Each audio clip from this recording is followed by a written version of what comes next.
सभी को सादर जय सिया राम, नमस्कार, आदाब, सत श्री अकाल। मैं के डी शर्मा हिंदी का अध्ययन अध्यापन सीखने सिखाने की श्रृंखला में पुनः आप सबका स्वागत करता हूं।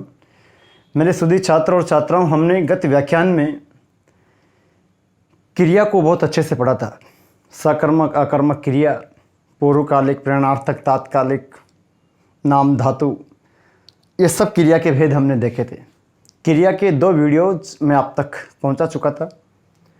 क्रिया भाग प्रथम, जिसके अंतर्गत सकर्मक, अकर्मक, और क्रिया भाग द्वितीय, जिसके अंतर्गत क्रिया के अन्य भेद। आज उसी से जुड़े हुए अगले अध्याय पर, अगले प्रकरण पर विचार करेंगे, और वह है हमारा वाच्य, जिसको हम इंग्लिश में बोलते हैं वॉइस, वाच्य। जैसा मैंने आपसे पहले भी कहा था, क्रिया वाले व्याख्यान में भी आपको बताया था कि अगर हिंदी में कुछ अध्याय, कुछ टॉपिक क्लिष्ट हैं, जटिल हैं, जो विद्यार्थी को दुविधा में डालते हैं, तो उनमें क्रिया और वाच्य दोनों ही प्रमुख हैं। क्रिया की तार्किकता से, सटीकता से बहुत सारगर्भित तरीके से व्याख्या मैं कर चुका था। आज मैं आपके समक्ष वाच्य की बिल्कुल तार्किकता से और सटीकता से व्याख्या करूंगा। लेकिन मेरा एक परामर्श है कि जिन विद्यार्थियों ने, जिन अभ्यर्थियों ने क्रिया वाला वीडियो नहीं देखा, खास करके सकर्मक अकर्मक क्रियाओं से संबंधित पहला वाला वीडियो, तो कृपया एक बार उससे अवश्य देखें। उससे आपको वाच्य समझना आसान रहेगा। मेरा ये अनुभूत विषय रहा है कि अधिकतर विद्यार्थियों से वाच्य के प्रश्न सोल्व नहीं होते, मतलब कि कंसेप्ट क्लियर नहीं रहता। मेरी कोशिश रहेगी कि बहुत ही सहजता से, आसान तरीके से, सरल शब्दों में, अपनी भाषा में मैं आपको वाच्य बताऊंगा।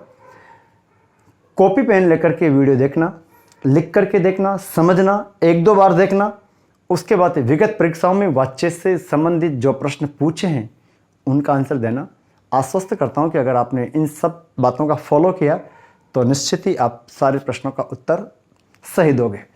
तो चलते हैं साहब, वाच्य देखते हैं कि वाच्य की परिभाषा क्या होती है, वाच्य के भेद क्या होते हैं, वाच्य से किस प्रकार के प्रश्न आते हैं, और सबसे बड़ी बात, वाच्य से पूछे गए प्रश्नों को बिल्कुल मौलिकता से, सटीकता से जवाब कैसे दें, उन सारे बिंदुओं पर मैं आपसे चर्चा करूंगा। तो सबसे पहले वाच्य का तात्पर्य अगर बहुत ही छोटे शब्दों में, सामान्य शब्दों में कहूं तो वाच्य का तात्पर्य होता है बोलना या फिर बोलने का तरीका।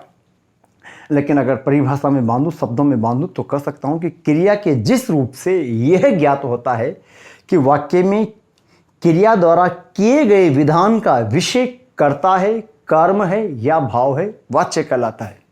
क्या बोला जी मैंने? क्रिया के जिस रूप से यह ज्ञात होता है कि वाक्य में क्रिया द्वारा किए गए विधान अर्थात कही गई बात का विषय कर्ता है, कर्म है या भाव है, यही वाच्य कहलाता है। यानी कि मैं अपने शब्दों में, बहुत सरल शब्दों में, बहुत आसान शब्दों में कहूं तो ये कह सकता हूं कि क्रिया किससे प्रभावित होती है, वाक्य में हावी कौन है, प्रधान कौन है, मुखिया कौन है। अगर कर्ता प्रधान है, कर्ता मुखिया है तो कर्तृवाच्य होगा, और अगर कर्म है तो कर्मवाच्य होगा, और दोनों की प्रधानता न होकर के भाव की प्रधानता है तो फिर वो भाववाच्य होगा। देखते हैं, पहले परिभाषा देखें। तो वाच्य का बहुत छोटा सा अर्थ तो क्या बताया जी? बोलना या बोलने का तरीका। लेकिन अगर परिभाषा में बांधे तो क्या कहेंगे? क्रिया के जिस रूप से, क्रिया के जिस रूप से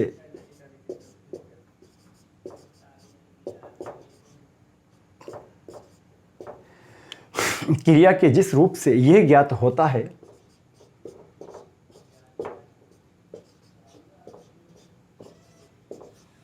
क्रिया के जिस रूप से यह ज्ञात होता है कि वाक्य में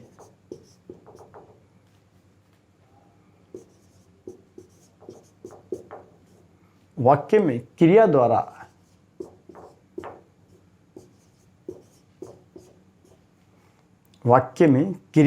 किए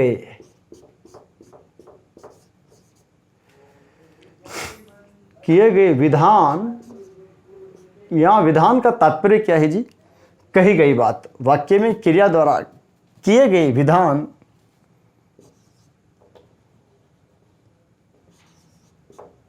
विधान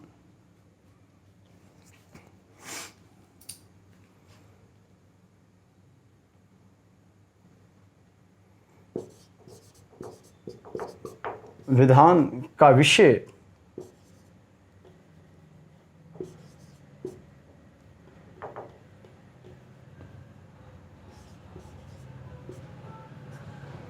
किए गए विधान का विषय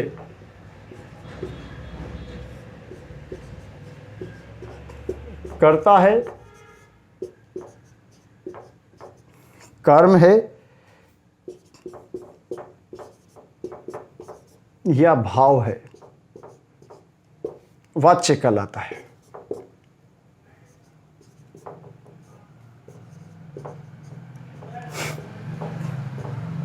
वाच्य कहलाता है। एक बार आप लोग परिभाषा को लिख लीजिएगा। क्रिया के जिस रूप से यह ज्ञात होता है कि वाक्य में क्रिया द्वारा किए गए विधान का विषय कर्ता है, कर्म है या भाव है, वाच्य कहलाता है।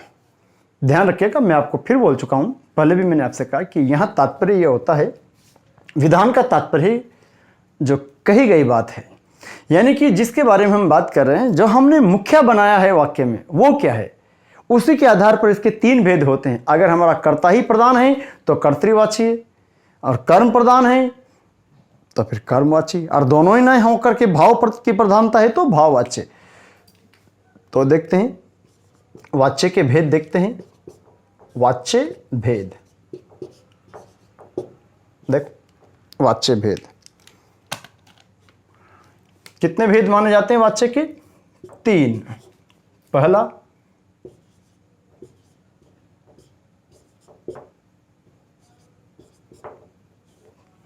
कर्तृवाच्य, दूसरा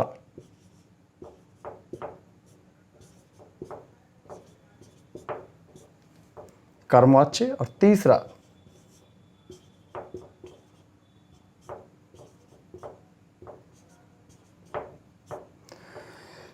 कर्तृवाच्य, कर्मवाच्य, भाववाच्य। इसे कहा जाता है एक्टिव वॉइस। इंग्लिश में अगर बात करें तो एक्टिव वॉइस। इसे कहा जाता है पैसिव वॉइस। इंग्लिश में दो ही होते हैं, एक्टिव वॉइस और पैसिव वॉइस, लेकिन हमारे हिंदी में तीन होते हैं।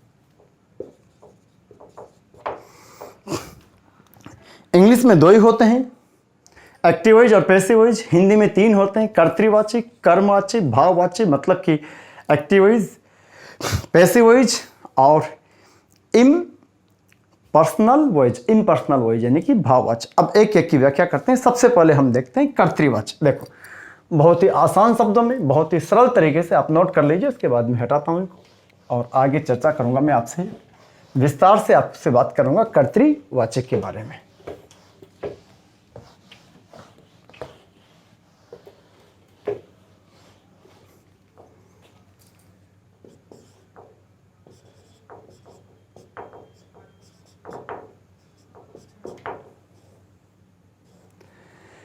कर्तृवाच्य, दो तीन बातें याद रखिए। सबसे पहली बात अगर मैं आपसे कहूं तो कर्तृवाच्य में कर्ता की प्रधानता होती है।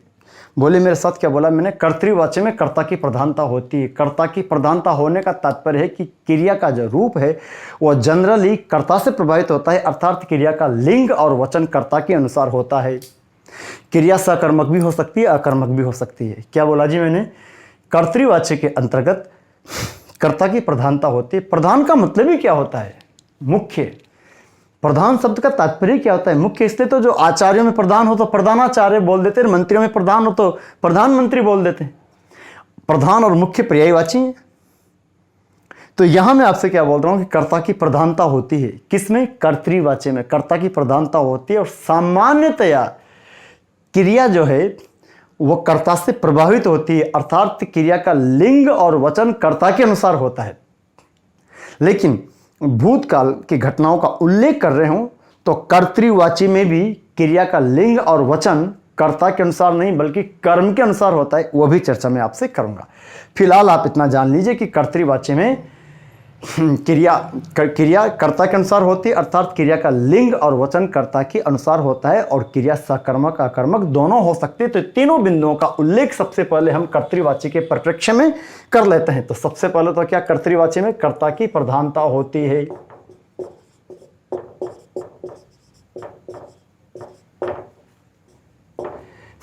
कर्ता की प्रधानता। दूसरा,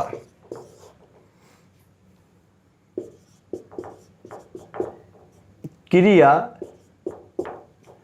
कर्ता से प्रभावित होती है।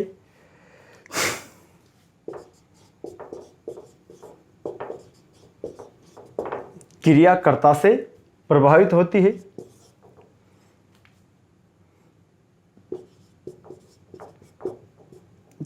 क्रिया आकर्मक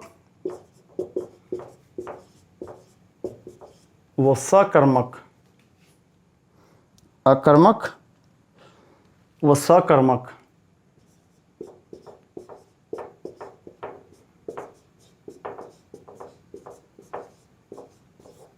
दोनों हो सकती है।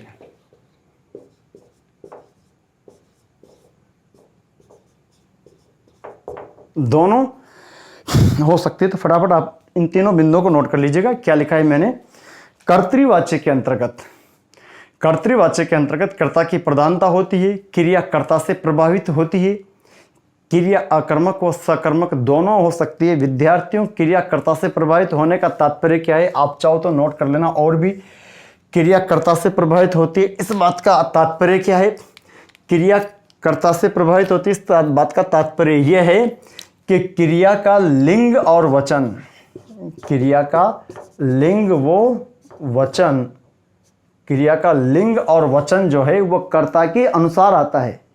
क्रिया का लिंग वचन कर्ता के अनुसार आता है। ठीक है, सामान्यतया, हमेशा नहीं, भूतकाल की घटनाओं का जब उल्लेख करेंगे तो कर्तृवाची में भी क्रिया का लिंग और वचन कर्ता के अनुसार नहीं होकर कर्म के अनुसार होगा, जिसको मैं भी आगे डिटेल में आपको बताऊंगा। फिलहाल आप इतना जान लीजिए कि क्रिया जनरली कर्तृवाची में क्रिया कर्ता से प्रभावित होती है, अर्थात क्रिया का लिंग और वचन कर्ता के अनुसार आता है। ठीक है, अब जरा उदाहरण देख लेते हैं। पहला उदाहरण देखो, क्रिया इसमें सकर्मक भी हो सकती है और अकर्मक भी, यानी कि दोनों हो सकती है।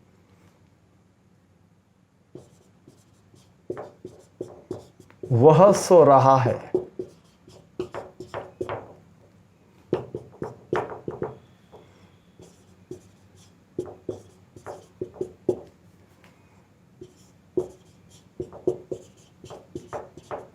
वह पढ़ा रहा है,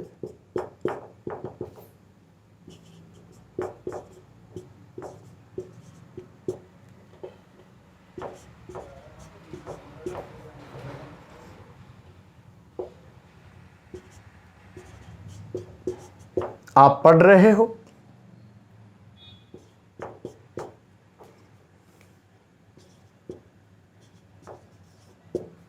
बच्ची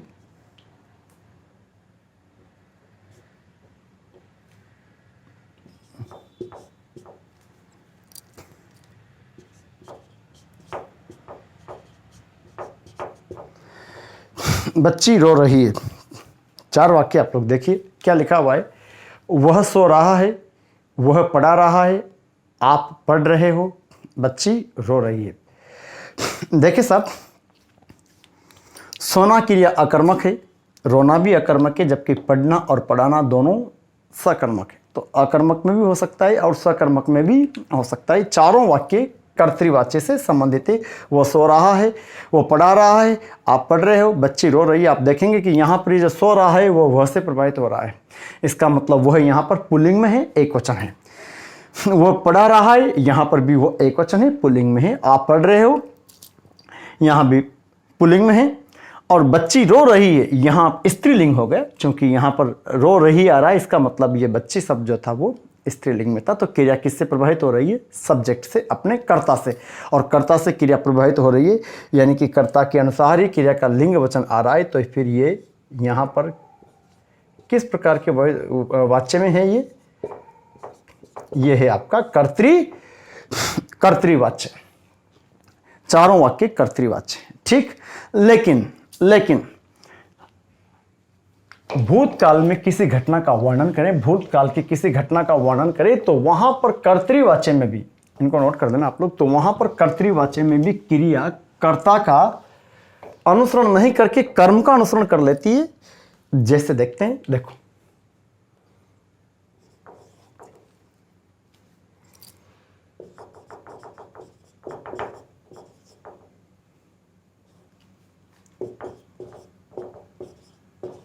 अध्यापक जी ने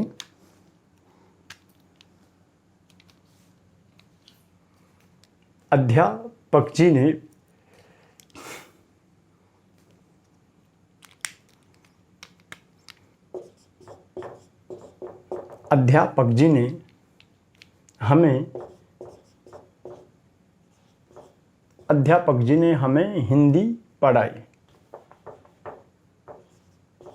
अध्यापक जी ने हमें हिंदी पढ़ाई। देखिए,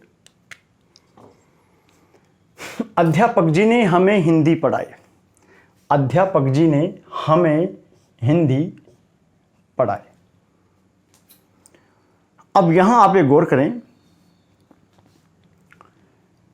कि हमारा कर्ता पद कौन सा है? अध्यापक जी। हमें क्या है? कर्म। हिंदी भी क्या है? कर्म। पढ़ाई क्या है? क्रिया। अब पहला प्रश्न यह है कि ये जो पढ़ाई आ रहा है, ये पढ़ाई किसका फॉलो कर रही है, यानी कि इस पढ़ाई का रूप जो है वो किसके अनुसार हो रहा है? अध्यापक जी के अनुसार हो रहा है कि हिंदी के अनुसार हो रहा है? बताइए। अगर अध्यापक जी के अनुसार आते तो फिर पुल्लिंग में क्रिया होती, क्योंकि अध्यापक तो पुल्लिंग है। पुल्लिंग नहीं होता, पुल्लिंग होता है, ध्यान रखना, र नहीं आता, पुल्लिंग बोलते हैं। अध्यापक जी ने हमें हिंदी पढ़ाई। अब यहां मेरा प्रश्न आपसे यह है कि इस पढ़ाई ने अनुसरण किया, इस पढ़ाई का प्रयोग हुआ है हिंदी के अनुसार, न कि अध्यापक जी के अनुसार, जबकि यह वाक्य कर्तृवाच्य है। लेकिन समस्या यह है कि यह वाक्य पास्ट में है, भूतकाल का वाक्य है, और भूतकाल के वाक्य के अंतर्गत कर्तृवाची में भी क्रियाकर्ता का अनुसरण नहीं करके कर्म का अनुसरण करते, जबकि कर्ता पद के साथ ने कारक चिन्ह लग रहा हो। ने, देखो ललिता ने आम खाया।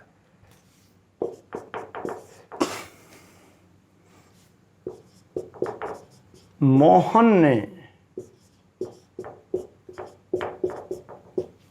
चाय पी। जरा अकल का इस्तेमाल करना, समझना बात को। ललिता ने आम खाया और मोहन ने चाय पी। अब मेरा प्रश्न आपसे यह है, ललिता तो स्त्रीलिंग है ना, अगर ललिता के अनुसार क्रिया का लिंग होता तो यहां खाया नहीं होता, खाई होता ना, और मोहन तो पुल्लिंग है, तो मोहन के अनुसार अगर प्रयोग करते तो फिर ये चाय पी नहीं होता ना। तो यहां पर मैं आपसे क्या बोल रहा हूं साहब, इधर देखो, यहां पर मैं आपसे क्या बोल रहा हूं कि ललिता ने आम खाया। ये खाया जो क्रिया है ये किसके अनुसार? ललिता के अनुसार नहीं आ रही, बल्कि किसके अनुसार आ रही है? आम के अनुसार, जबकि ये कर्तृवाच्य है। और जब ये कर्तृवाच्य है, ललिता ने आम खाया, लेकिन यहां समस्या क्या हो रही है? यहां पर महत्वपूर्ण तथ्य यह है कि ये वाक्य आपका भूतकाल का, और यहां आपके लगा हुआ है क्या? ने कारक चिन्ह लग रहा है, ने। तो इस बात का आप अवश्य ध्यान रखना कि भूतकाल की घटना का उल्लेख करें और वहां कर्ता पद के साथ ने कारक चिन्ह लग रहा हो, तो वहां कर्तृवाच्य में भी क्रिया का रूप कर्ता से नहीं बल्कि कर्म से प्रभावित होता है, अर्थात क्रिया का लिंग और वचन कर्म से प्रभावित होता है कर्तृवाच्य में भी। कब?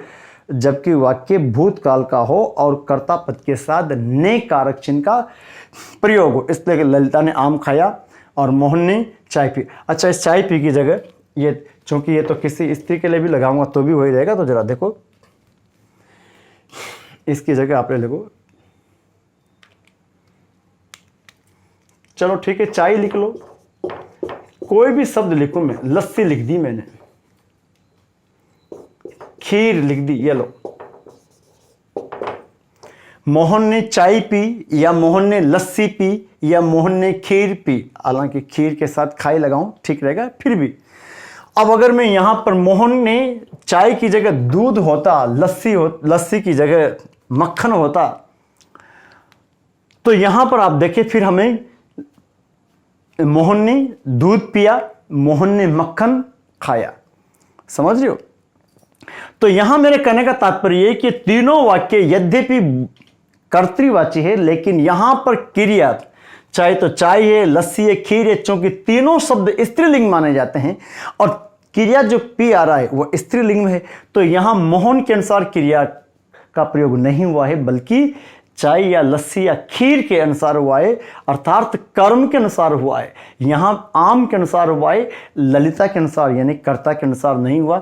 यहां अध्यापक जी के अनुसार नहीं हुआ, हिंदी के अनुसार हुआ है। तो क्या कहना चाह रहा हूं, मेरी बात को पुनः ध्यान से सुनिए कि यदि वाक्य में भूतकाल की किसी घटना का उल्लेख हो और कर्ता पद के साथ ने कारक चिन्ह आ रहा हो, तो कर्तृवाची में भी क्रिया कर्ता का अनुसरण नहीं करके, अर्थात क्रिया का लिंग और वचन कर्ता के अनुसार न आकर के कर्म के अनुसार आता है, जबकि सामान्यतः कर्तृवाची में क्रिया का लिंग और वचन कर्ता से प्रभावित होता है, अर्थात कर्ता के अनुसार आता है, लेकिन इस कंडीशन में कर्म के अनुसार आ जाता है। और ध्यान रखिएगा साहब, ये तीनों वाक्य जो है ये कर्तृवाची हैं।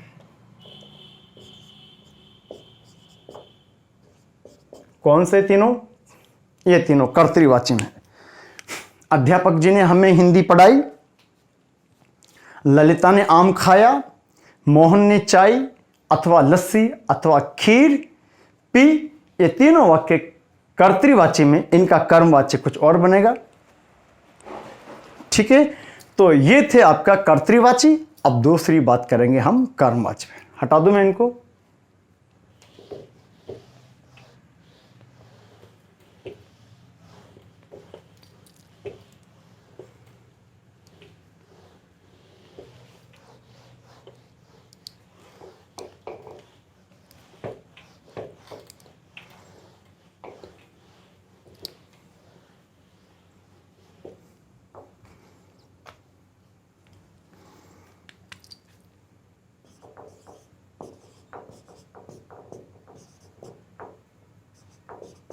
कर्मवाच्य, कर्मवाच्य, कर्मवाच्य, इसको बोलते हैं क्या? Passive voice. कर्मवाच्य। दो तीन बातें ध्यान रखेंगे कर्मवाच्य के अंतर्गत, पैसिव वॉइस के अंतर्गत। दो तीन बातें विशेष रूप से ध्यान रखेंगे। किसके अंतर्गत? कर्मवाच्य में। तो सबसे पहले उन्हीं बातों का उल्लेख कर लेते हैं। सबसे पहले ये कि कर्मवाच्य का तात्पर्य क्या है? जिसमें कर्म की प्रधानता हो। तो पहला बिंदु यही।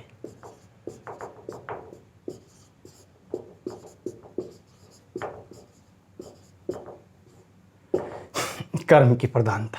दूसरा,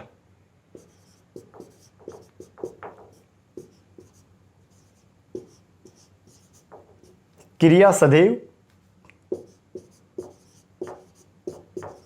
सकर्मक। क्रिया सदैव सकर्मक।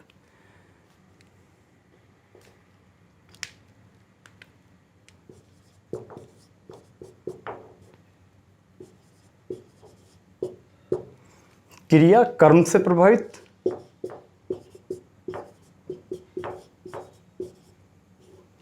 क्रिया कर्म से प्रभावित होती है,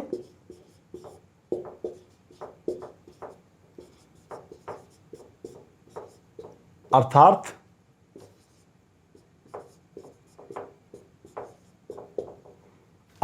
क्रिया का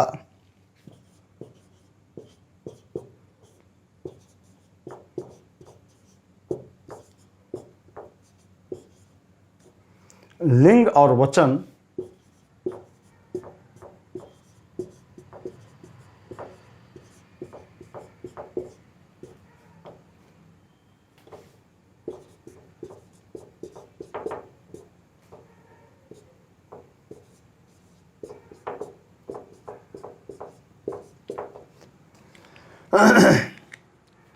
अर्थात क्रिया का लिंग और वचन कर्म के अनुसार प्रयोग किए जाते हैं।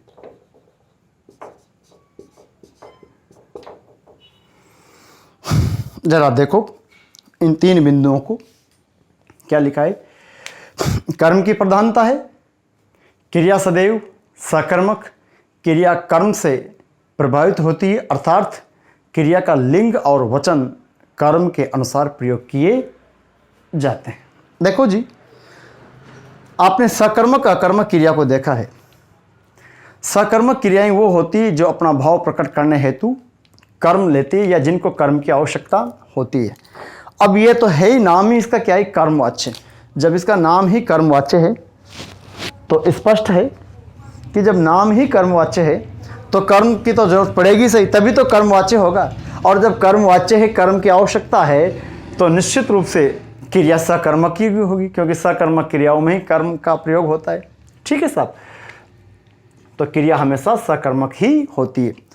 अब हम इसके उदाहरण देखते हैं, उदाहरणों से ज़्यादा बातें स्पष्ट होगी। और फिर मैं आपको सबसे बड़ी बात, कर्तृवाची और कर्मवाची दोनों को सामूहिक रूप से उदाहरण दूंगा, और फिर आप उनमें तय करना कि कौन सा कर्तृवाची होगा और कौन सा कर्मवाची। जरा देखते हैं पहले इनको।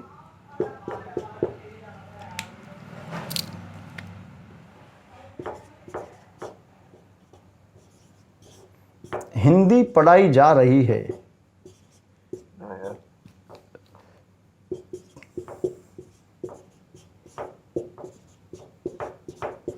हिंदी पढ़ाई जा रही है।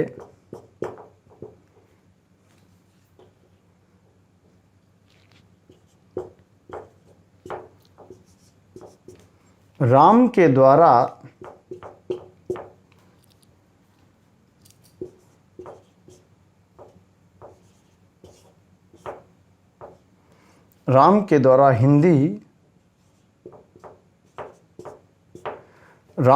हिंदी पढ़ाई जा रही है।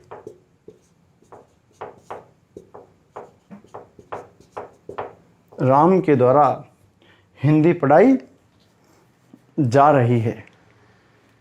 राम के द्वारा हिंदी पढ़ाई जा रही है। कुछ उदाहरण और देखते हैं। आप उतार लो, मैं हटा रहा हूं।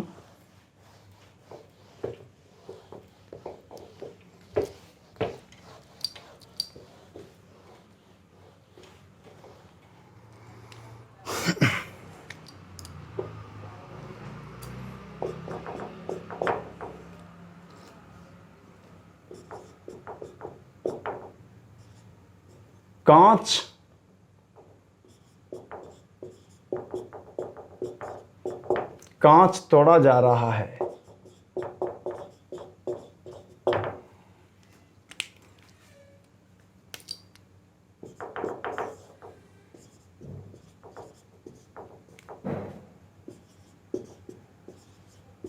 बच्चे के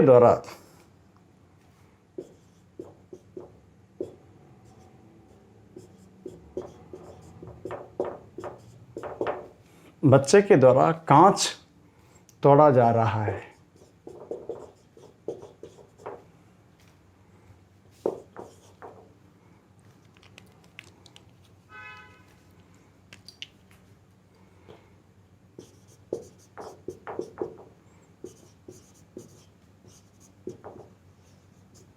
यहाँ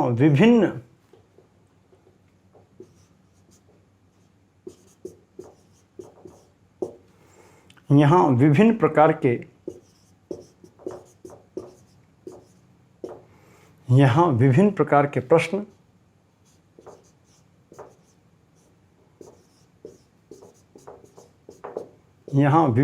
के प्रश्न हल करवाए जाते हैं।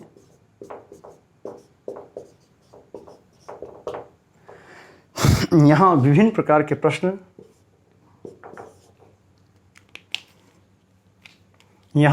प्रकार के प्रश्न हल करवाए जाते हैं।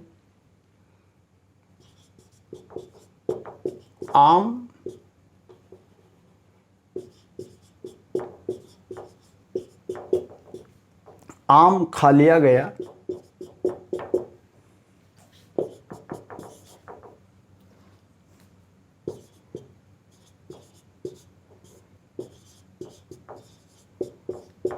बच्चे के द्वारा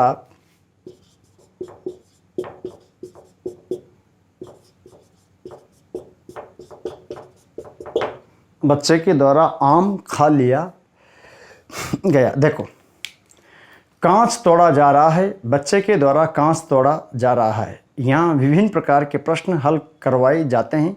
आम खा लिया गया और बच्चे के द्वारा आम खा लिया गया। अब थोड़ा शांति से, धैर्य से, इत्मीनान से समझने की चेष्टा करना। पहला उदाहरण था हमारे समक्ष, हिंदी पढ़ाई जा रही है, और दूसरा राम के द्वारा हिंदी पढ़ाई जा रही है। विद्यार्थियों, अगर मैं यहाँ से इस राम के द्वारा को हटा भी दूँ तो भी कोई खास प्रभाव नहीं पड़ने वाला, सेंटेंस फिर भी सही रहेगा, फिर भी क्या है, हिंदी पढ़ाई जा रही है। यानी कहने का तात्पर्य यह है कि पहला और दूसरे वाक्य में कोई खास अंतर नहीं है, दोनों एक ही बात है। अंतर सिर्फ इतना है कि दूसरे वाक्य में जिसके द्वारा काम किया जा रहा था उसका भी उल्लेख हो रहा है। लेकिन ध्यान रखिएगा कि दोनों वाक्यों के अंतर्गत जो प्राथमिकता दी जा रही है, जो प्रधानता दी जा रही है, जो बल दिया जा रहा है, वो काम करने वाले पर नहीं दिया जा रहा, बल्कि जो काम किया जा रहा है उस पर बल दिया जा रहा है। हिंदी हमारे लिए इस वाक्य में महत्वपूर्ण है और इसमें भी हिंदी महत्वपूर्ण है। इसी वजह से आप देखो जरा, राम के द्वारा का प्रयोग होने के बावजूद भी यहाँ आ रहा है पढ़ाई जा रही है। अगर राम के अनुसार क्रिया का फॉलो होता, क्रिया का अनुसरण होता, क्रिया का यूज होता, तो यहाँ पढ़ाई जा रही है नहीं होता। इससे स्पष्ट है कि क्रिया का प्रयोग हिंदी के अनुसार हो रहा है। हिंदी शब्द चूंकि एक स्त्रीलिंग शब्द है, इस वजह से यहाँ पर आ रहा है पढ़ाई जा रही है। कोई फर्क नहीं पड़ता कि हम के द्वारा का प्रयोग करें या ना करें। बहुत सारे विद्यार्थी छात्रगण ये मान बैठते हैं कि कर्मवाच्य के अंतर्गत के द्वारा का प्रयोग होना अनिवार्य है, तो ऐसा आवश्यक नहीं है। ये आ भी सकता है वाक्य में और नहीं भी, बल्कि मेरा तो ये कहना है कि जब के द्वारा का प्रयोग वाक्य में हो जाता है तो फिर उस वाक्य में कोई कंपटीशन बच नहीं जाता, रहता ही नहीं, क्योंकि उसको तो सभी कर लेते हैं। लेकिन आपको ये समझना होगा कि के द्वारा का प्रयोग ना भी हो, उसके बावजूद भी आपको लग रहा है कि वहाँ पर कर्म को प्राथमिकता दी जा रही है, कर्म को प्रधानता दी जा रही है, कर्म को मुख्य बनाया जा रहा है, कर्म के विषय में बात की जा रही है, तो वो वाक्य कर्तृवाची नहीं होकर के कर्मवाची ही होगा। आप जरा समझने की चेष्टा करना। मैं फिर बोल रहा हूँ, हिंदी पढ़ाई जा रही है। कौन पढ़ा रहा है ये यहाँ कतई महत्वपूर्ण नहीं है। नीचे वाले वाक्य में लिख भी दिया राम के द्वारा, तब भी यहाँ पर राम जो शब्द है ये गौण हो गया, सेकेंडरी हो गया, ये प्रमुख नहीं रहा, ये प्राथमिक नहीं रहा। यहाँ प्राथमिक अभी भी यही है कि हिंदी पढ़ाई जा रही है। तो दोनों वाक्य हमारे राम के द्वारा आ जाए तो ठीक, ना आए तो भी ठीक, लेकिन दोनों वाक्य हमारे किस में है जी, कर्मवाच्य में। समझना ठीक से क्या बोल रहा हूँ, कर्मवाच्य में। कांच तोड़ा जा रहा है, अब तोड़ने वाले का उल्लेख तो नहीं हो रहा ना, लेकिन किसी न किसी के द्वारा तो तोड़ा जा रहा होगा, तो भले ही उसमें के द्वारा का प्रयोग करके एजेंट का या उस डोर का या उस सब्जेक्ट का या उस कर्ता का उल्लेख नहीं है, इसके बावजूद भी वाक्य आपका पूरी तरह सही है और कर्मवाच्य वाक्य है। समझ रहे हो साहब, कांच तोड़ा जा रहा है। नीचे वाले वाक्य में देखो, बच्चे के द्वारा, क्या फर्क पड़ गया, बच्चे के द्वारा आ गया, तो यहाँ बच्चा महत्वपूर्ण नहीं है, बच्चा प्रमुख नहीं है। यहाँ पर हमारे लिए कांच ही प्रमुख है, तो यहाँ बच्चे की जगह बच्ची भी होता तो भी वही रहता। अगर बच्ची भी आता तो भी कहता कि बच्ची के द्वारा कांच तोड़ा जा रहा है, तो भी तोड़ा जा रही है नहीं होता, तोड़ा जा रहा है होता। चूंकि हमारा यहाँ पर जो हमारा प्रधान विषय है, केंद्र बिंदु जो है, केंद्रीय विषय जो है, वो हमारा है कांच। ठीक है, तो बच्चे के द्वारा आ जाए तो भी ठीक है, ना तो नहीं आए तो भी ठीक है। दोनों हमारे वाक्य कर्म वाच्य में है। ठीक है, पांचवा देखो, यहां विभिन्न प्रकार के प्रश्न हल करवाए जाते हैं। अब एक बात बताओ जी, मैं लिख दूं मेरे द्वारा, आपके द्वारा, राम के द्वारा, अध्यापक जी के द्वारा, उसके द्वारा, उसके द्वारा, कोई फर्क नहीं पड़ेगा, क्योंकि यहाँ ये महत्वपूर्ण रहा ही नहीं।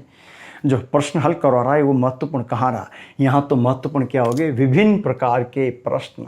जरा गौर कीजिए, विभिन्न प्रकार के प्रश्न हल करवाए जाते हैं। विद्यार्थियों याद रखना, यहाँ पर हमारा ये विभिन्न प्रकार के प्रश्न जो है ये हमारा कर्म है, इसलिए ये वाक्य भी हमारा कर्म वाच्य में। आप चाहो तो यहाँ लिख दो, मेरे द्वारा यहाँ विभिन्न प्रकार के प्रश्न हल करवाए जाते हैं, आपके द्वारा यहाँ विभिन्न प्रकार के प्रश्न हल करवाए जाते हैं, बच्चों के द्वारा, अध्यापक जी के द्वारा यहाँ विभिन्न प्रकार के प्रश्न हल करवाए जाते हैं, उससे कोई फर्क नहीं पड़ेगा।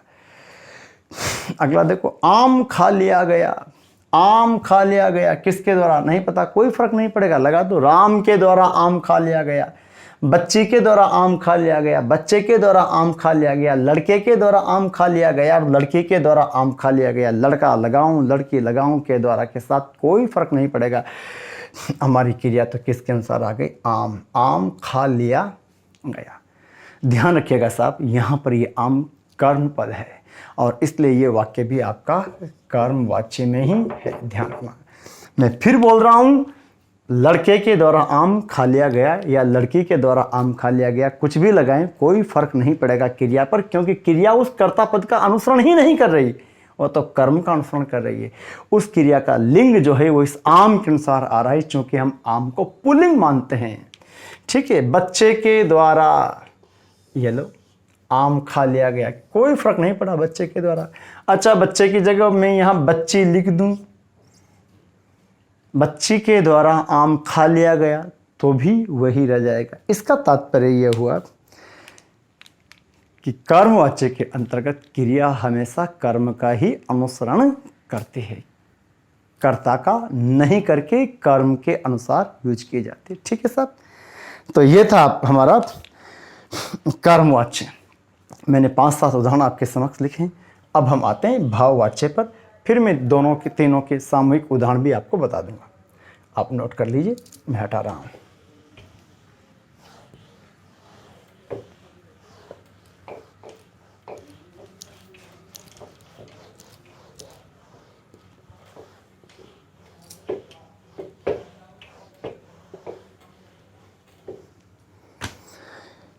अच्छा, पहले ऐसा करते हैं, मैं 2-4 वाक्य लिख देता हूं जिसमें कर्तृवाची और कर्मवाची पहचानना, उसी के बाद फिर मैं आपको भाववाच्य पर लेकर आऊंगा। देखो,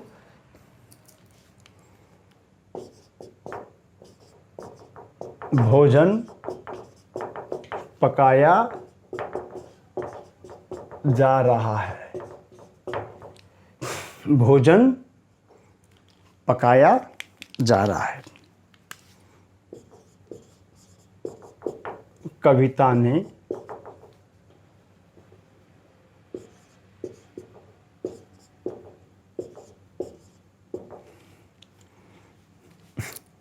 कविता ने भजन सुनाया।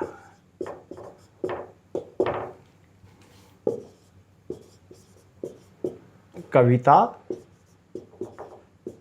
भजन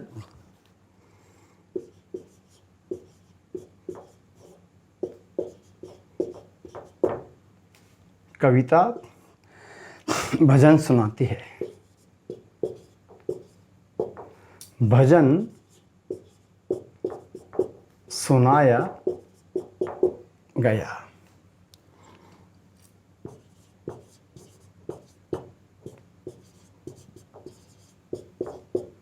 कविता के द्वारा भजन सुनाया गया।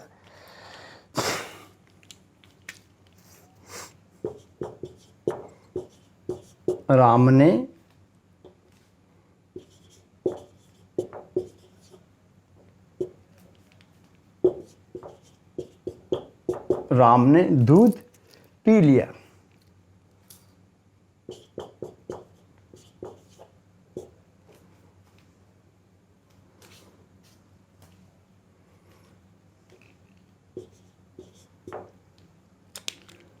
गायत्री ने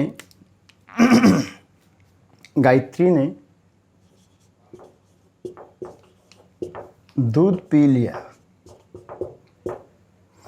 गायत्री ने दूध पी लिया।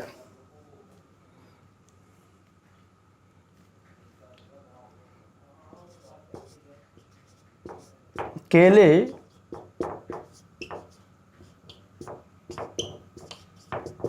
खा लिए गए, केले खा लिए गए। आप फटाफट देखिए, ये जो कुछ प्रश्न आपके समक्ष से 7-8 प्रश्न आपके समक्ष हैं। इनमें आपको तय करना है कि कौन सा कर्तृवाची और कौन सा कर्मवाची। फटाफट पहला आंसर आपकी ओर से बताइए। जो कुछ आपने सुना है, समझा है, उसके आधार पर भोजन पकाया जा रहा है। कविता ने भजन सुनाया, कविता भजन सुनाती है, भजन सुनाया गया, कविता के द्वारा भजन सुनाया गया। राम ने दूध पी लिया, गायत्री ने दूध पी लिया, केले खा लिए गए। इनमें आपको कर्तृवाची और कर्मवाची पहचानना है। फटाफट आंसर दीजिए। तो दे दिया आपने आंसर। भोजन पकाया जा रहा है, राम के द्वारा, मोहन के द्वारा, सोहन के द्वारा, माँ के द्वारा, बहन के द्वारा, किसी के भी द्वारा हो सकता है, लेकिन हमारा यहाँ पर केंद्रीय विषय जो है वो भोजन है। हमारी प्रधानता किसको दी गई है? भोजन को। हमारे यहाँ पर चर्चा का केंद्र बिंदु क्या है? भोजन। तो भोजन पकाया जा रहा है, ये हो गया आपका कर्मवाची। ठीक है, आप चाहो तो लिख दो, माँ के द्वारा भोजन पकाया जा रहा है, राम के द्वारा भोजन पकाया जा रहा है। और अगर इसकी कर्तृवाची बनाऊंगा तो क्या कहूँगा? माँ भोजन पका रही है, क्योंकि कर्तृवाची में कर्ता की आवश्यकता पड़ेगी, तो मैं कोई भी कर्ता मान सकता हूँ। माँ भोजन पका रही है और उसका कर्मवाची क्या बन जाएगा? माँ के द्वारा भोजन पकाया जा रहा है। लेकिन मैं आपसे कह रहा हूँ कि इसमें अगर हम डूअर का यानी कि सब्जेक्ट का यानी कि कर्ता का उल्लेख ना करें तब भी हमारा वाक्य बिल्कुल अपनी जगह सही है। कविता ने भजन सुनाया। अब देखो, थोड़ी सी अक्ल लगाना, जो मैंने कर्तृवाची में भी आपसे समझाया था। क्या हम जनरली क्या मानते हैं कि कर्तृवाची में क्रिया का प्रयोग, कर्तृवाची में क्रिया का प्रयोग कर्ता के अनुसार होते हैं, ऐसा सामान्यतः मानते हैं। बिल्कुल सही भी है, लेकिन वहाँ एक बात और बताई थी, उदाहरण भी दिया था कि यदि वाक्य भूतकाल में हो और कर्ता पद के साथ ने कारक चिन्ह का प्रयोग हो तो फिर कर्तृवाची में क्रिया का प्रयोग कर्ता के अनुसार नहीं होकर के कर्म के अनुसार हो जाता है। अब देखो, कविता ने भजन सुनाया, अगर कविता के अनुसार क्रिया आती तो सुनाई आता ना, लेकिन यहाँ पर क्रिया ने किसका अनुसरण किया है? भजन का। वस्तु तो वह इस वजह से चूंकि ये वाक्य भूतकाल का है और ये वर्तमान का है। यहाँ तो क्या लिखा हुआ है? कविता ने भजन सुनाया। तो मैंने आपसे क्या बोला था? पुनः बोल रहा हूँ, जो मैंने कर्तृवाची के संदर्भ में आपसे कहा था, क्या कि जब वाक्य भूतकाल का हो, अर्थात भूतकाल की किसी घटना का उल्लेख हो और कर्ता पद के साथ ने कारक चिन्ह का प्रयोग हो तो कर्तृवाची में भी क्रिया कर्ता के अनुसार न आकर के कर्म के अनुसार आ जाती है। चूंकि भजन पुल्लिंग है, इसका फॉलो कर रहा है, लेकिन यहाँ आपका वाक्य ध्यान रखना कर्तृवाची होगा। कविता ने भजन सुनाया, इसका कर्मवाची बनेगा भजन सुनाया गया या कविता द्वारा भजन सुनाया गया। कविता भजन सुनाती है। अब फिर वापस देखो, हेलो, सुनाती है, यहाँ पक्का है कविता के अनुसार क्रिया आ रही है। और यहाँ कविता के अनुसार क्रिया क्यों आ रही है? चूंकि ये प्रेजेंट का वाक्य वर्तमान का है, तो ये भी कर्तृवाची में है। यहाँ तो बिल्कुल लग ही रहा है वो कर्ता के अनुसार क्रिया आ रही है, ये भी कर्तृवाची में, लेकिन यहाँ ये पास्ट का यानी कि भूतकाल का वाक्य था, कर्ता के साथ ने कारक चिन्ह का प्रयोग था। इस वजह से कर्तृवाची होने के बावजूद भी क्रिया ने कर्म का अनुसरण किया है। तो कविता भजन सुनाती है, ये भी मेरे विद्यार्थियों कर्तृवाची। भजन सुनाया गया, इधर देखो, भजन सुनाया गया, ये कर्मवाची। मेरी कोशिश यही रहती है कि एक ही वाक्य का विविध प्रकार से प्रयोग करूं ताकि उस एक वाक्य से ही आप समझ जाएं उस चीज़ को।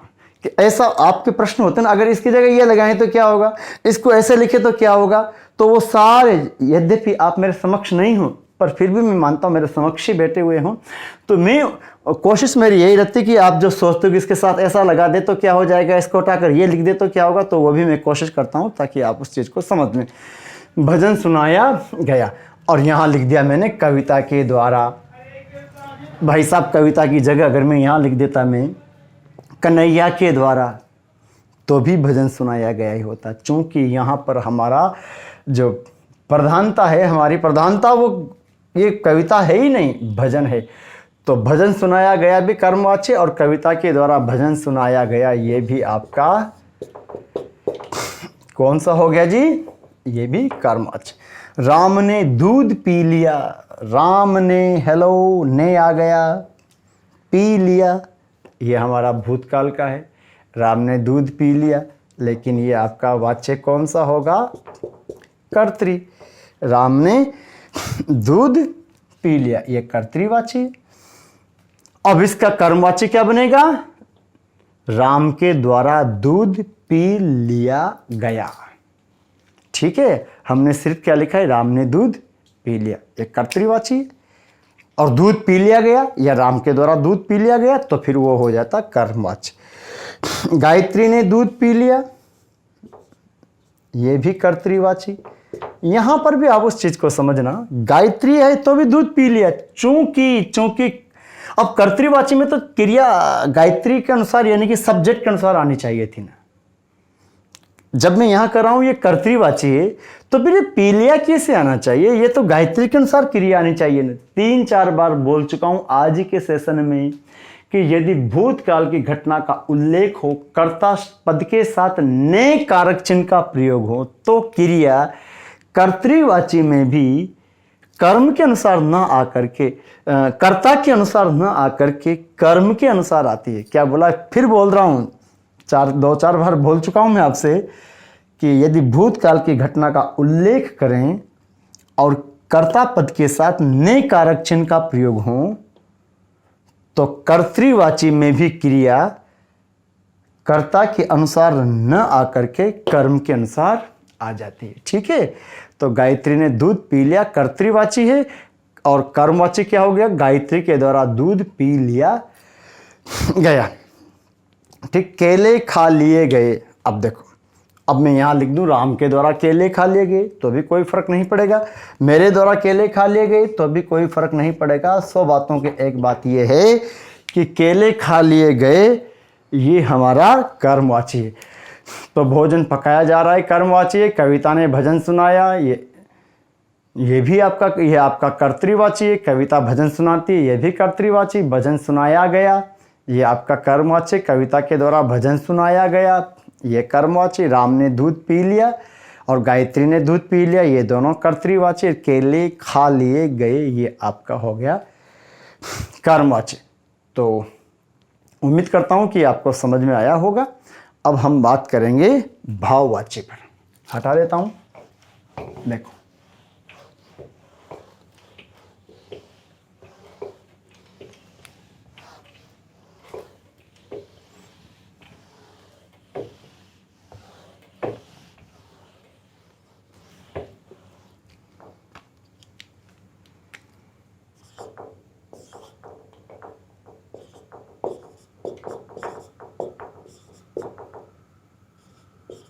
भाववाच्य है।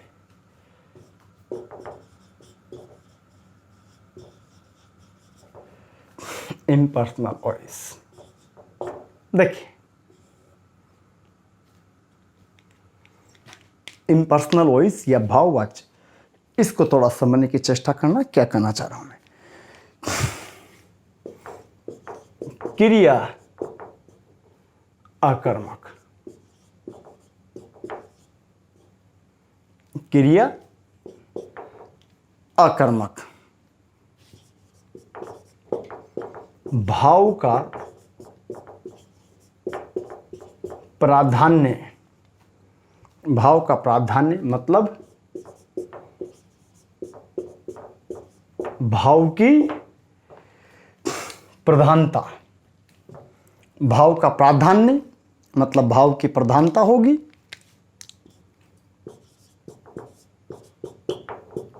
क्रिया सदैव मतलब हमेशा।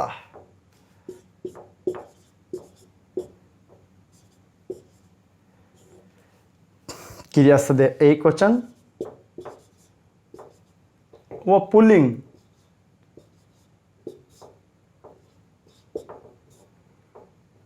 पुल्लिंग नहीं होता जी, पुल्लिंग, र ना बोलें, पुल्लिंग नहीं पुल्लिंग। क्रिया आकर्मक, भाव का प्राधान्य यानी कि प्रधानता, और क्रिया सदैव एक वचन और पुल्लिंग। किसके अंतर्गत? किसके अंतर्गत? भाववाच्य में। नाम से ही लग रहा है, यानी कि क्रिया न कर्ता का अनुसरण करेगी न कर्म का। सामान्यतः देखो, या तो सामान्यतः लिखें और या फिर सामान्यतया।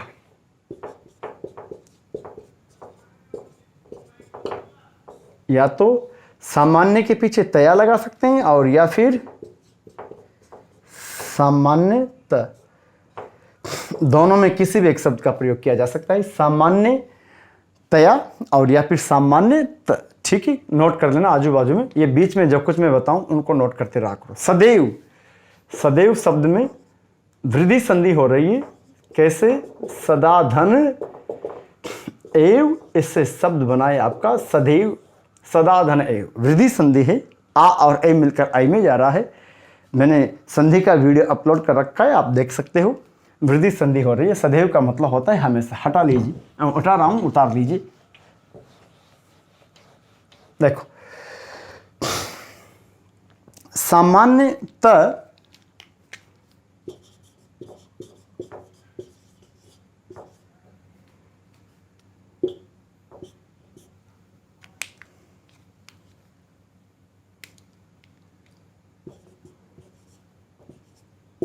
सामान्यतः असमर्थता, असमर्थता प्रकट,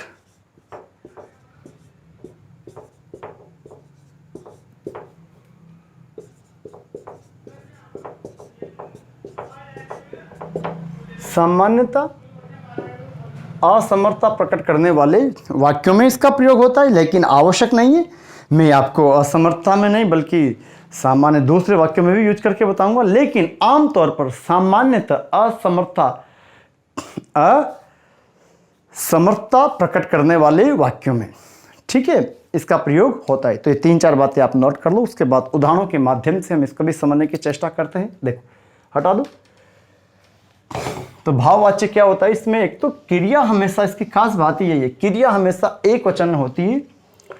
क्रिया हमेशा एक वचन होगी और पुल्लिंग में होगी, और आमतौर पर क्रिया आकर्मक होगी और असमर्थता प्रकट करने वाले वाक्यों के अंतर्गत होता है। और दूसरा जो था कि इसके अंतर्गत भाव का प्राधान्य होता है, यानी कि प्रमुखता, यानी कि प्रधानता भाव की होती है, कर्ता और कर्म की नहीं होती। जैसे देखो,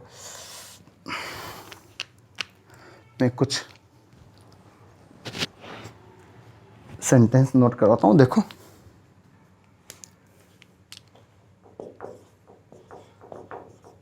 इस बुढ़िया से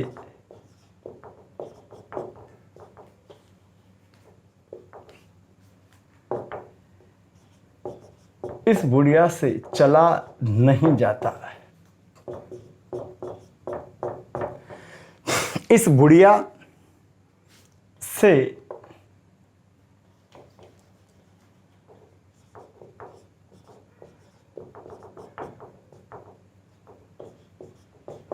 इस बुढ़िया से चला नहीं जाता। असमर्थता प्रकट हो रही है ना। इस बुढ़िया से, सर्दियों में, ये सब इंस्पेक्टर के पर्चे का प्रश्न है।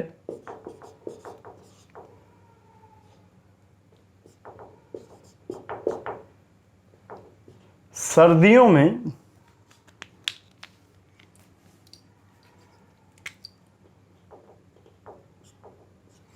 सर्दियों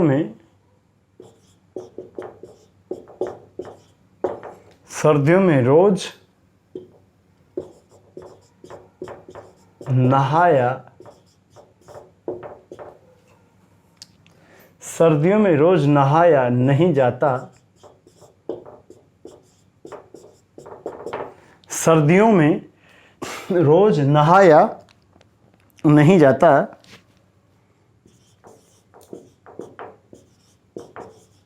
राकेश से अब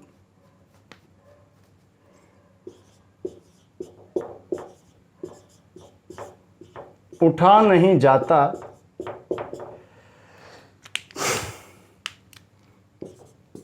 राकेश से अब उठा नहीं जाता, मोहन से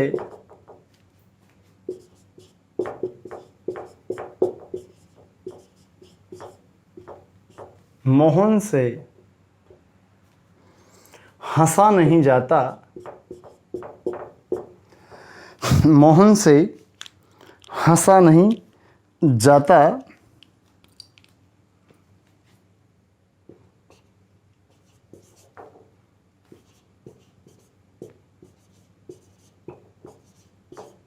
उस लड़की से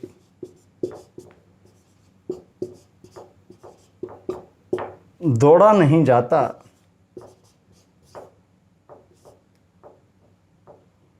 उस लड़की से दौड़ा नहीं जाता,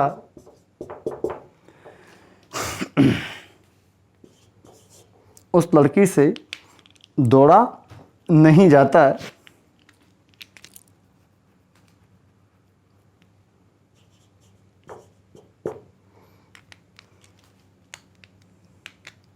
इस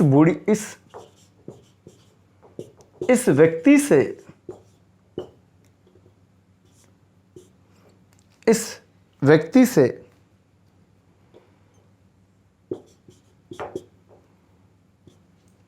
से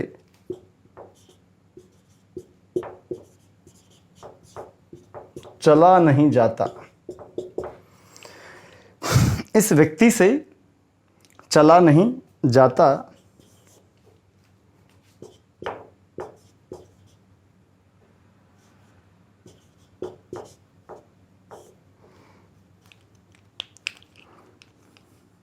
गर्मियों में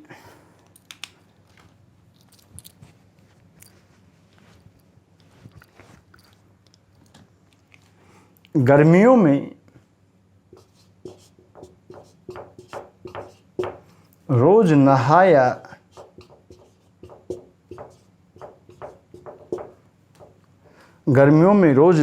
जाता है, गर्मियों में रोज नहाया जाता है। देखो एक बार आप लोग सारे सेंटेंस को नोट कर लीजिए। मैंने सारे वाक्य 7 वाक्य आपके समक्ष पट पर लिखे हैं और ये सब के सब भाववाच्य से संबंधित है। आप इस बात का विशेष ख्याल रखें, विशेष ध्यान रखें कि भाववाच्य में क्रिया सदैव एक वचन ही होगी और पुल्लिंग ही होगी। इस बुढ़िया से चला नहीं जाता। अब एक बार बताओ, बुढ़िया के अनुसार अगर क्रिया होती मेरे भैयाओं और बहनों, तो बुढ़िया, इस बुढ़िया से चला नहीं जाता, बुढ़िया के अनुसार क्रिया होती तो यार यहां जाता कैसे आता है? यहां पर जाता आ रहा है, इसका मतलब है कि बुढ़िया के लिए नहीं आ रहा, भाव है, उसमें असमर्थता है चलने की। इस बुढ़िया से चला नहीं जाता, भाव का अनुसरण कर रही है क्रिया, इसलिए यह भाववाच्य हो गया। सर्दियों में रोज नहाया नहीं जाता, ये तो बात ही नहीं करेगी किसके बारे में बात करे, कोई भी हो सकता है, सबके लिए बात है। यहां विषय यह है कि भाव का प्राधान्य है, भाव की प्रधानता है। सर्दियों में रोज नहाया नहीं जाता, यह आपके पर्चे का प्रश्न है।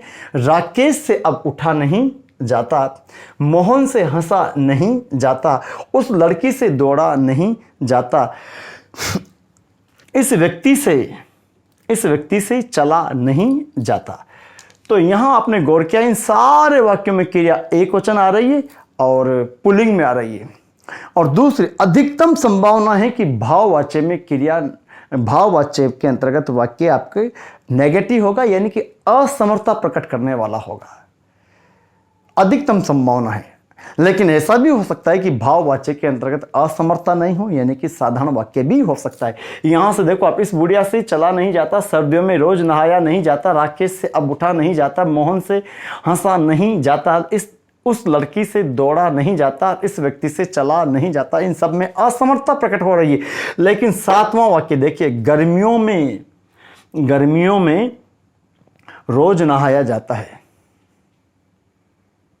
गर्मियों में रोज नहाया जाता है। यूँ भी कह सकता हूँ गर्मी में रोज नहाया जाता है। तो यहाँ आप ये देखेंगे, कुल मिलाकर जो करना चाह रहा हूँ मैं कि यहाँ पर यहाँ पर नेगेटिव नहीं हो रहा, असमर्थता प्रकट नहीं की जा रही, इसके बावजूद भी ये आपका भाववाच्य है। तो भाववाच्य में असमर्थता तो प्रकट करते ही हैं, लेकिन आवश्यक नहीं है, साधारण वाक्य में भी भाववाच्य का प्रयोग हो सकता है। तो भाववाच्य के अंतर्गत यही है कि न तो कर्ता के अनुसार, न कर्म के अनुसार, बल्कि भाव के अनुसार। अब जाते जाते मैं आपको 4-5 सेंटेंस लिखकर जा रहा हूँ। अगले व्याख्यान में आपको बताना है कि वो कर्तृवाची है, कर्मवाची है या भाववाची। सामूहिक रूप से लिख रहा हूँ मैं और आप लोग उनके आंसर देना, ठीक है।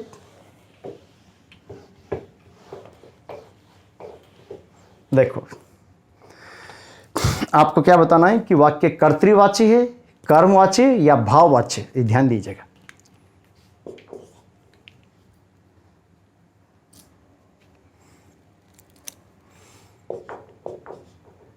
रेखा ने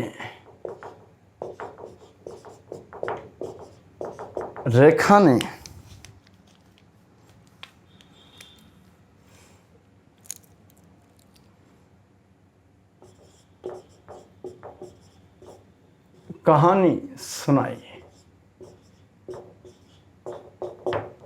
रेखा ने कहानी सुनाई। वह चोर निकला।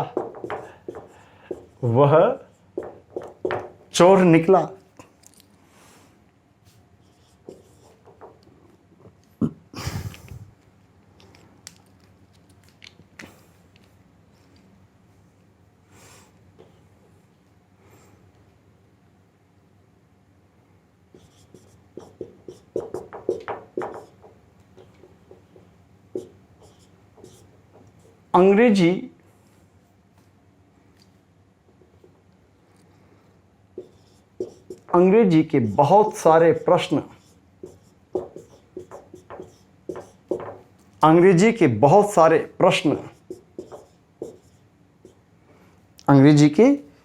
सारे प्रश्न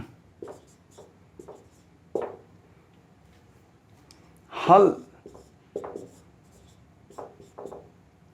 अंग्रेजी के बहुत सारे प्रश्न हल कर दिए गए। अंग्रेजी के बहुत सारे प्रश्न हल कर दिए गए।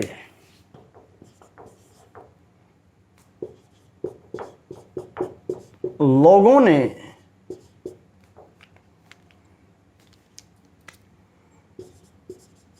वह घटना देखी। लोगों ने वह घटना देखी।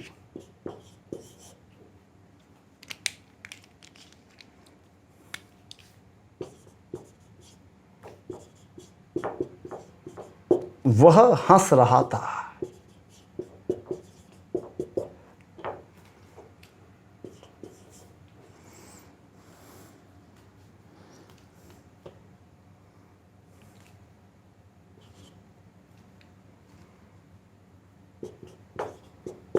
अब उससे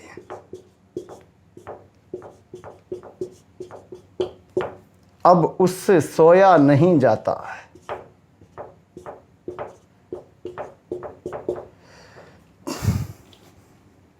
अब उससे सोया नहीं जाता। ये 6 प्रश्न आपके समक्ष हैं। क्या क्या? रेखा ने कहानी सुनाई, वह चोर निकला, अंग्रेजी के बहुत सारे प्रश्न हल कर दिए गए, लोगों ने वह घटना देखी, वह हंस रहा था, अब उससे सोया नहीं जाता। ये 6 प्रश्न हैं। इनमें आपको कर्तृवाची, कर्मवाची और भाववाची बताना है। अगला मैं क्रिया का वृत्ति वाला और पक्ष वाला टॉपिक लेकर आऊँगा। या तो वृत्ति पढ़ाऊँगा या पक्ष, या दोनों को एक ही लेक्चर में कर दूँगा, तो वो लेकर आऊँगा। उसके पहले मैं इन प्रश्नों के उत्तर आपसे दूंगा। तो ध्यान रखिएगा, मैंने आपको संज्ञा पढ़ा दी, सर्वनाम हो गया, विशेषण हो गया, क्रिया हो गई, वाच्य हो गया।